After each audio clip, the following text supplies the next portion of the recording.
In this short lesson, we will learn about the history of political parties in Texas. Historians and political scientists usually trace the origin of the American political party to the debate between the Federalists and the Anti-Federalists over the ratification of the new United States Constitution, written at Philadelphia in 1787. For a short period in the nation's early history, from 1788 to 1800, there was only one party, the Federalists.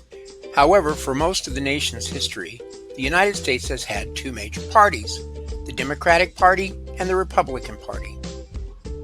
Furthermore, until recent years, from 1968 to the present, when neither party has been as dominant as in the past, either the Democratic Party or the Republican Party has tended to dominate American politics for long periods of time. The Democrats from 1800 to 1860 and from 1932 to 1968. The Republicans from 1860 to 1932.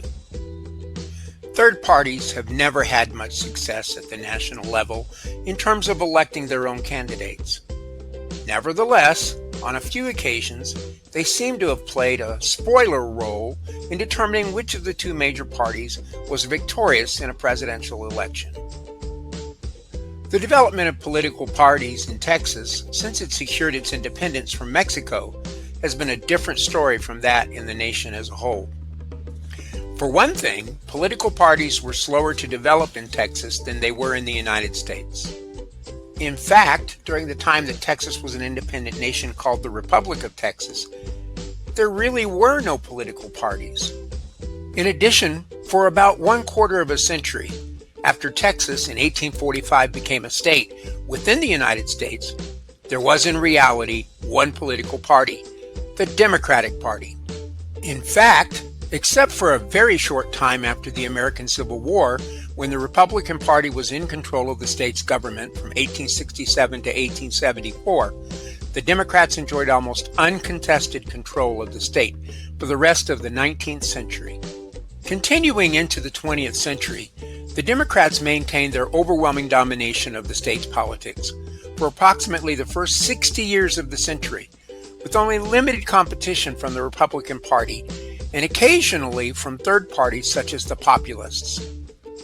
In the 1960s, the Republicans became somewhat more competitive, but the Democrats retained their hold on most government positions in the state.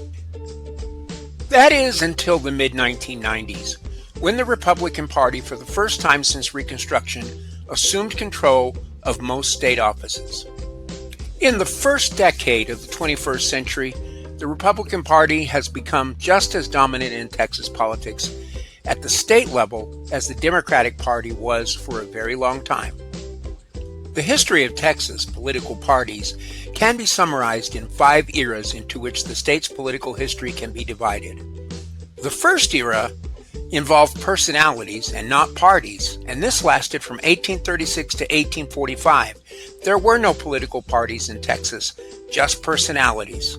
The second era saw Democrats in charge from 1845 to 1867. The third era, known as a Republican intermission, lasted from 1867 to 1874 and followed the period of Reconstruction that Texans hated. The fourth era saw Democrats solidly in control for over 120 years, from 1874 to 1994. The fifth era has seen Republicans reborn from 1994 till now. We've been under Republican control in the state of Texas, and Texas has been solidly a red state. Is the future of Texas purple? With the increasing Hispanic population of Texas and the decreasing non-Hispanic white population of Texas, many feel that Texas can become a swing state, a purple state in the future, not red and not blue.